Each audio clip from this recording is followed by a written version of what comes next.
के लिए तो अमित मिश्रा जानकारी देते हैं। अगली बड़ी खबर का रुख करते हैं जो कि यूपी के प्रयागराज से, जहां इलाहाबाद हाई कोर्ट में आज कोडिन सिरप कांड के मामले पर अहम सुनवाई होनी है। जी हां, मास्टरमाइंड शुभम जायसवाल की याचिका पर आज सुनवाई होनी है और हाई कोर्ट में गिरफ्तारी पर रोक लगाने को लेकर एक पिटीशन फाइल की गई थी, जिस पर आज सुनवाई होनी है। साथ ही साथ एफआईआर रद्द करने की मांग भी है, क्योंकि शुभम जायसवाल ने यह बात कही थी कि जबरन उन्हें फंसाया जा रहा है, उन्हें प्लान किया गया है, उनकी कोई गलती नहीं है। शुभम जायसवाल ने बाकायदा एक वीडियो भी जारी कर सफाई दी थी। उन्होंने कहा था कि पुलिस प्रशासन और कई नेता भी उनके खिलाफ लॉबिंग कर रहे हैं। उन्होंने ये भी कहा था, शुभम ने अपनी वीडियो में ये भी कहा था कि पुलिस उनको फंसाने की कोशिश कर रही है और जो गलती उन्होंने नहीं की है उसमें उन्हें दोषी बनाया जा रहा है। और यूपी के कई जिलों से शुभम के खिलाफ एफआईआर दर्ज हुई है और कई इलाकों से कोडिन सिरप के सैंपल्स भी मिले हैं बड़े पैमाने पर, चाहे वो प्रयागराज हो, चाहे वो वाराणसी हो, मिर्जापुर हो, गाजीपुर हो, चंदौली के बहुत सारे जिलों में, यूपी के बाकी और इलाकों में भी कोडिन सिरप बड़े पैमाने पर मिला है। आजमगढ़ से भी बरामदगी हुई है, जिसके बाद लगातार इस पर एफआईआर होती रही, शिकायतें दर्ज होती रही और आज फाइनली इलाहाबाद उच्च न्यायालय में इस मसले को लेकर आज सुनवाई होनी। पीयूष पांडे मेरे सहयोगी ज्यादा जानकारी के साथ प्रयागराज से जुड़ रहे हैं। पीयूष, सबसे पहले तो यह बताइए कि कितने बजे की हियरिंग है, किस कोर्ट नंबर में यह केस लगा हुआ है? पीयूष, देखिए 2 बजे की हियरिंग की है। इस समय हाईकोर्ट पे इस पर बहस हो रही है। महाधिवक्ता जो है यहाँ के, वो पक्ष रख रहे हैं सरकार की तरफ से। जिस तरह से लगातार जो है 128 एफआईआर 32 जिलों और उनके साथियों के खिलाफ एफआईआर हुई है, जिसमें मनी लॉन्ड्रिंग का भी केस दर्ज हुआ है।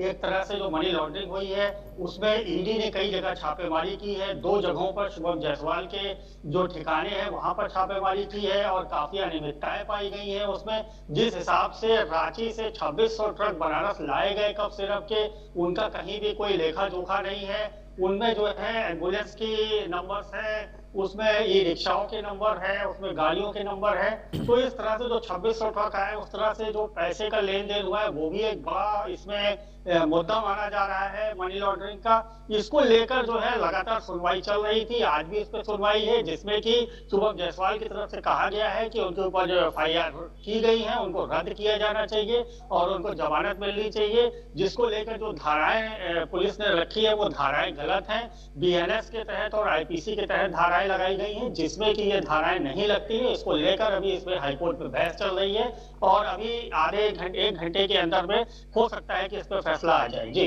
पीयूष, अहम सवाल यह भी है क्योंकि शुभम जायसवाल ने अपने एक वीडियो में यह बात कही थी कि पुलिस उनको फ्रेम कर रही है, जानबूझकर उन्हें फंसाया जा रहा है। बेल को लेकर उन्होंने याचिका दाखिल की, एफआईआर रद्द करने की बात भी सामने आ रही है। क्या कुछ अपडेट शुभम की तरफ से कोई पक्षकार है जिससे आपकी बात हुई हो? उनके वकील क्या कह रहे हैं?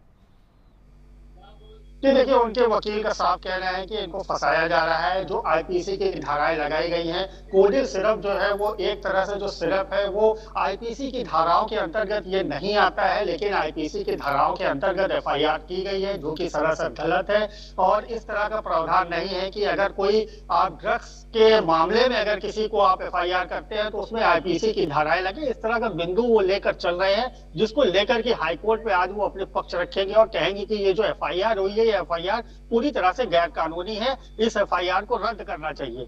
तो एक तरह से जो उनका बिंदु है वो बिंदु धाराओं को लेकर है। जिन धाराओं के तहत एफआईआर रद्द हुई है, उनके पिता की भी गिरफ्तारी हुई है, उनपे भी धाराएं लगाई गई हैं। करीब करीब 32 जिलों में छापेमारी हुई है, जिसमें शुभम के जितने भी साथी हैं या उनके सहयोगी हैं, जितनी फर्में हैं, उन सभी को जो एक तरह से खंगाला जा रहा है, उनको नोटिस दिया जा रहा है, उनसे पूछताछ की जा रही है कि आखिर जो सिरप प्रतिबंधित है वह सिरप का इतना बड़ा लेन देन और इतनी लार्ज स्केल में मार्केटिंग किस तरह की गई।